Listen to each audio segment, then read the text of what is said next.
According to CNN's report, Sewol Ferry drifted facing Byongpung Island, but government's report showed that Sewol Ferry drifted with her stern towards Byongpung Island.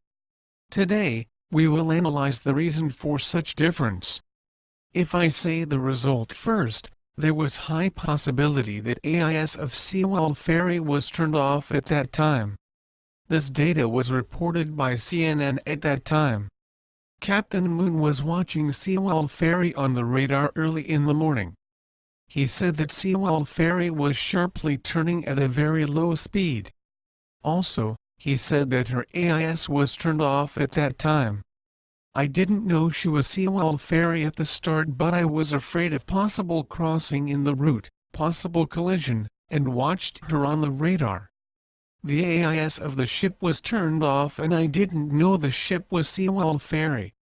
He raised the possibility of intentional shutdown of AIS by the crew.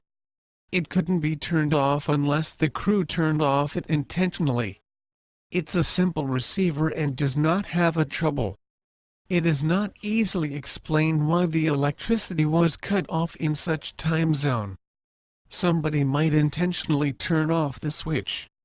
In my guess, somebody might turn off the AIS to hide the position of the ship, but it's not easy for me to say now. A question may be made that disappearance of AIS information on Sewol Ferry might be the problem of AIS only.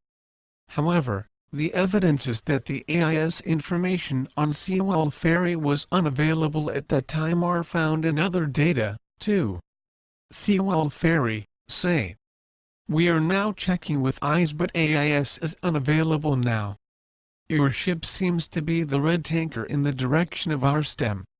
What's the ship name? Wait after putting your ship at the port side of our ship, not stem side, please.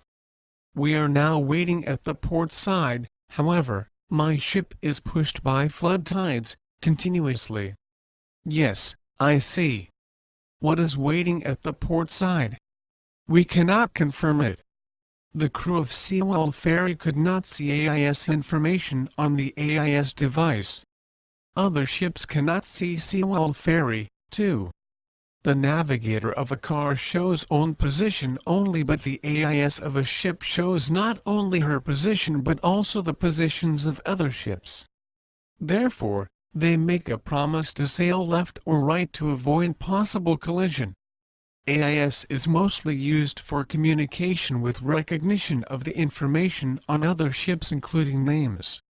If AIS is turned off, although a ship is seen, it's impossible to know the name of the ship.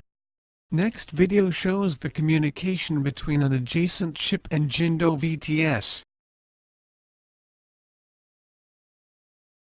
Jindo VTS, this is Dragon Sun. AIS information on Sewol Ferry disappeared. She seems to sink. At that time, there was no power failure in Sewol Ferry. However, government's data shows the AIS information in this time zone. Then, the question is that how the government obtained such AIS information. Such unauthentic data of the government shows that Sewol Ferry drifted facing Byongpung Island. This part is important because the cause of the accident was concluded to be the steering mistake of the crew, based on such unauthentic data. The title of the documentary was determined as follows: